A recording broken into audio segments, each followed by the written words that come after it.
ผู้ปกครองและล้านหน่อยหมดทุกคนเฮามาพบเพาะกับสาวคู่ตาอีกน้อยชั่วโมงนี้เป็นชั่วโมงมีซาภาษาลาวสาวคู่จะมาพาล้าน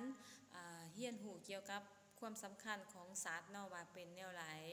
โดยก่อนจะเข้าสู่บทเรียนของเฮาสาวคู่จะพาล้านสร้างบรรยากาศโดยการร้องเพลงก่อนเพลงนี้มีชื่อว่านับเด็ก1 5 10เฮามาห้องพร้อมกับสาวคู่และเอามือขึ้นมาประกอบท่าทางพร้อมกับเสียงเพลงด้วยเนาะพวกล้าน1 2 3 41 2 3 45 6 7มีทั้ง8และ90มีทั้ง8และ90จื้อให้ดีจื้อให้ดีโดยชุมเชิญนะพวกหลานสมงก่อนสาวคู่ก่อนและผ้าล้านหูเกี่ยวกับความสำคัญของผืนเนาะว่าเป็นแนวไรล้านหน่อยก็ได้เฮียนไปแล้วเนาะสมงนี้สาวคู่จะมาพาล้านหูความสำคัญของสัตว์แต่ละสัตว์จะเป็นแนวไรเนาะเฮามาสังเกตเบิ่งหูภาพนำกันได้เนาะพวกหลานไก่นี่เม่นหูภาพไก่เนาะพวกหลานเนาะหลานเคยเห็นอยู่บ่เคยเห็นเนาะไก่เฮาสามารถเอามาเลี้ยงเนาะอยู่ในแต่ละครอบครัวสามารถเลี้ยงได้เนาะพวกหลานเนาะเอามาเลี้ยงเป็นอาหารของคนเฮาเนาะในชีวิตประจำวันเนาะบางครอบครัวก็เลี้ยงหลายเนาะพวกหลานเนาะไก่เฮาสามารถเอามาไว้กินเนาะเช่นมาต้มบ่ปิ้งบ่เป็นอาหารของคนเฮาเนาะและไก่ยังสามารถออกมาเป็นไข่เนาะไข่ออกมาให้เฮาได้กินอีกเนาะพวกหลานเนาะเป็นไข่เอามาไว้ต้มเอามาไว้ขั่วอีกเนาะพวกหลานเนาะโดยนี่แม่นไก่เฮาสามารถเลี้ยงไว้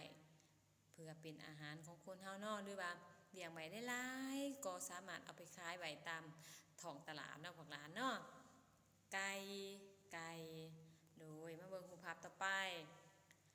หมานี่แม่นหมาเนาะพวกหลานเนาะพวกหลานนี่เคยเลี้ยงหมาอยู่บ่อยู่ในแต่ละครอบครัวเนาะหรือว่าเฮือนของเฮา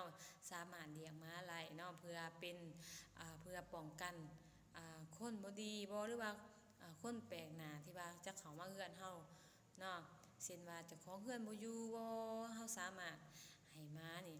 เฝ้าเฮือนเนาะเบิ่งแย่งเฮือนได้เนาะหรือว่ามีขี้รักหรือว่าคนแปลกหน้าก็บ่กล้าเข้ามาเนาะถ้ามีหมาเพื่อป้องกันเฮือนซ่านของเฮาเนาะเวลามันเห็นคนแปลกหน้ามันก็เห่าฮ้งๆๆแม่นบ่พวกหลานเด้อยู่เฮือนพวกหลานได้เลี้ยงอยู่บ่เลี้ยงไว้เนาะพวกหลานเนาะเพื่อให้หมารักษาเฮือนของเฮาอยู่ในความปลอดภัยเนาะบ่ให้มีโจรมางัดแงะเฮือนซ่านของเฮาเนาะขึ้นเฮือนเฮาเลยแบบว่าเวลาเจ้าของเฮือนบ่อยู่สิค่ำๆกลางคืนเนาะหมาก็สามารถรักษาความปลอดภัยได้เนาะพวกหลานเนาะโอ้ยนี่แม่นหมาคำหูหลายเนาะพวกหลานเนาะควายพวกหลานเคยเห็นบ่ตัวควายนี่ก็แม่นคนเฮาสามารถเลี้ยงได้เนาะเลี้ยงไว้เอาไว้ใส่ให้งานเช่นว่าไถนาขาดหน้าเพื่อที่จะมาเฮ็ดหน้าที่ว่าคนเฮาสามารถเอากะมาลำเพื่อที่จะเอาเขามาไว้กินเนาะเฮาก็ต้องได้ใส่ให้งานควายเนาะควายก็สามารถเอามาไถนาให้บ่ไถนาขาดหน้าไหลเนาะสมัยแต่ก่อนเนาะเพิ่นไถนาด้วยเอาให้งานควายมาใส่เนาะเพื่อที่จะไปลำหน้าเกี่ยวเขาเวลามันเป็นหมากพ้นของเฮามาเอามาแล้วก็สามารถเกี่ยวเขาเอาเขามากินได้เนาะพวกหลานเนาะ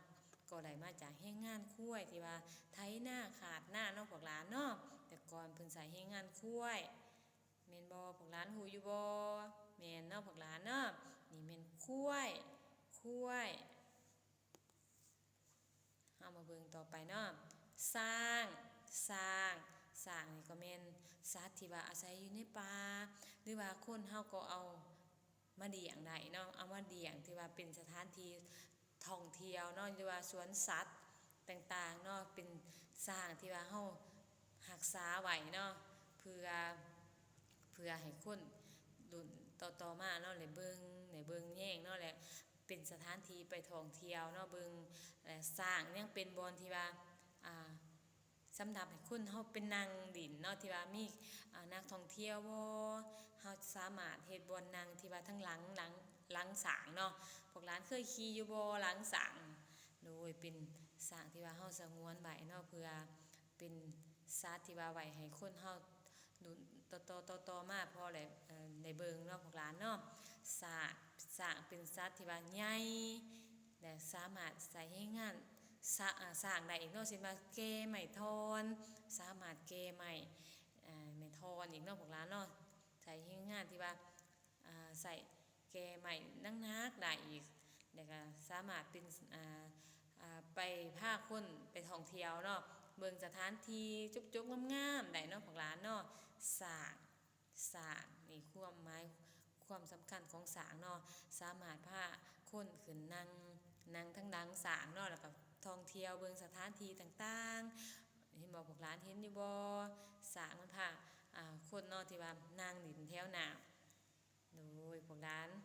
ลองไปสถานที่ที่ว่ามีสัตว์เนาะที่ว่ามีสร้างบ่งามๆสถานที่ต่างๆเนาะโดยเดี๋ยวเฮามาเบิ่งรูปภาพต่อไปตัวเก่าอีกเนาะพวกหลานเนาะตัวไก่ไก่ไก่เฮาสามารถเอามาเลี้ยงเนาะไว้เป็นอาหารของคนเฮาเนาะแต่ละครอบครัวอาจจะได้เลี้ยงไก่แม่นบ่พวกหลานว่าเนาะนี่แม่นไก่เนาะบางครอบครัวก็เลี้ยงหลายเนาะพวกหลานเนาะสามารถเอาไปขายตามท้องตลาดได้ไก่ก็ยังได้ออกไข่มาไว้ให้เฮาได้กินอีกเนาะพวกหลานเนาะเช่นว่าเป็นตุ่มไข่บ่เอามาขั่วไข่เฮาก็สามารถกินได้เนาะพวกหลานเนาะคุณประโยชน์ของไก่เฮาสามารถกินเป็นเพื่ออาหารของคนเฮาเนาะไก่เลี้ยงไว้เพื่อเป็นอาหารของคนเฮาเนาะพวกหลานไก่หมาหมาหมาบางครอบครัวก็เลี้ยงหมาไว้เป็นหักไว้รักษาเฮือนซ่านของเฮาเนาะเพื่อบ่ให้ขี้ดากบ่หรือว่าคนแปลกหน้าเข้ามาเฮือนเฮาโดยพลาการแบบนี้เนาะเช่นว่าคนแปลกหน้ามาเฮือนเฮาบ่เห็นเจ้าของเฮือนแบบนี้เนาะหมาก็สามารถรักษาเฮือนเฮาไว้ได้เช่นว่าเพิ่นเห่าคนเนาะฮ้งๆๆเพื่อบ่อยากให้คนแปลกหน้าเข้ามาเฮือนเนาะหรือว่าขี้ดักที่จะมาลักแงะเอาในสิ่งของในเฮือนเฮาก็บ่สามารถเข้ามาได้เพราะว่ามีหมาป้องกันความสงบหรือว่าความปลอดภัยของเฮือนซ่านเฮาเนาะพวกหลานหมาเป็นคำหูหลายโดยเฮือนหลานเลี้ยงหมาไว้อยู่บ่เลี้ยงไว้เนาะพวกหลานเนาะเพื่อรักษาความปลอดภัยของเฮือนเฮาเวลาเฮาบ่อยู่เฮือนเนาะพวกหลานเนาะโดยมาเบิ่งรูปภาพต่อไปคุ้ยนี่ก็เป็นคนเฮาเลี้ยงไว้เนาะเพื่อที่จะเป็นเฮ็ดงานเช่นว่าเอาไปไถนาบ่ขาดหน้าเพื่อที่จะให้คนเฮาลำหน้าเพื่อที่จะเอาข้าวมาไว้กินเนาะโดยนี่เป็นคุ้ยแม่นเฮาสามารถใส่ให้งานคุ้ยหลายเนาะไว้ไถนาลำขาดหน้าเนาะเพื่อที่จะให้คนเฮาลำหน้าเพื่อที่จะได้เอาข้าวมากินในชีวิตประจำวันของเฮาเนาะพวกหลานเนาะโดยนี่เป็นคุ้ยมาเบิ่งภาพต่อไปสร้างสร้างสร้างนี่เป็นสัตว์ที่ว่าใหญ่เนาะพวกหลานเนาะประโยชน์ของสร้างนี่เฮาสามารถไปนั่งขี่ได้เนาะไปขึ้นหลังสร้างเพื่อจะไปชมวิวเนาะหรือว่าไปสถานที่ท่องเที่ยวต่างๆที่ว่าเฮาสามารถไปได้เนาะสร้างก็เป็นสัตว์ที่ว่าเฮาสงวนไว้เนาะเพื่อให้นักท่องเที่ยวบ่มาชมเบิ่งเนาะหรือว่ามาเข้าเบิ่งได้เนาะที่ว่าคนเฮาสามารถเข้าไปเบิ่งสถานที่ที่ว่ามีสัตว์หลายๆเนาะพวกหลานเนาะเป็นสัตว์ที่ว่าตัวใหญ่สามารถแก้ไม่ทนได้อีกเนาะพวกหลานเนาะสามารถแก้ไม่ทนได้สัตว์ที่เป็นสัตว์ที่ว่าแข็งแรงหลายเนาะพวกหลานเนาะโดยพวกหลานบางครั้งนั้นเลยไปท่องเที่ยวอยู่บ่ได้ขึ้นดังสร้างอยู่บ่สร้างมันจะพาเฮาไปท่องเที่ยวได้สามารถย่างไปตามน้ำได้อีกเนาะพวกหลานเนาะสร้างแข็งแรงหลายโดยนี่แม่นสร้างเนาะสร้างโดยพวกหลานได้ฟังท่านอยู่บ่น้ำสาวครูตาเฮามาทวนคืนอีกเทื่อนึงเนาะหลานหน่อยตั้งใจฟังเด้อไก่คุณประโยชน์ของไก่เนาะเฮาสามารถเอามาเลี้ยงได้เนาะเพื่อเป็นอาหารในชีวิตประจำวันของเฮาเนาะแต่ละครอบครัวก็สามารถเลี้ยงได้หรือว่าได้เลี้ยงไว้ได้หลายเพื่อที่จะไปเอาไปขายเนาะตามท้องตลาดเนาะโดยไก่ยังสามารถออกมาเป็นไข่ได้เพื่อให้เฮาได้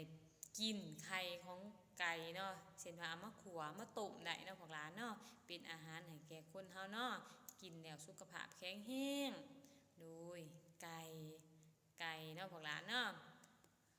เฮามาเบิ่งรูปภาพต่อไปหมาแม่นคนเฮาสามารถเอามาเลี้ยงไว้เนาะเพื่อป้องกันเฮือนซ่านของเฮาอยู่ในความปลอดภัยเนาะป้องกันบ่ให้คนขี้รากเขาเฮือนบ่ให้คนขี้รากมางัดแงะเฮือนซ่านของเฮาเนาะ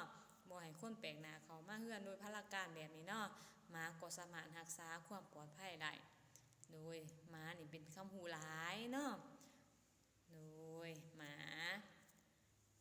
คุ้ยคุ้ยนี่แม่นคนเฮาก็เอามาเลี้ยงได้เนาะเอามาเลี้ยงไว้เพื่อเป็นเฮ็ดงานเช่นว่าเอามาไถนาคุณประโยชน์ของควายเนาะมาไถนามาขาบหน้าเพื่อที่จะให้คนเฮาเอากะนี่ไปลำดำเนาะลำเพื่อไต่เขามากินเป็นอาหารของคนเฮาในชีวิตประจำวันเนาะบอกหลานเนาะคุ้ยก็ต้องไถหน้าเนาะขาบหน้าสมัยก่อนแม่นเพิ่นใส่ให้งานคุ้ยเนาะบอกหลานเนาะคุ้ยโดยมาเบิ่งต่อไปเนาะสร้างสร้างเป็นสัตว์ที่ตัวใหญ่เนาะเป็น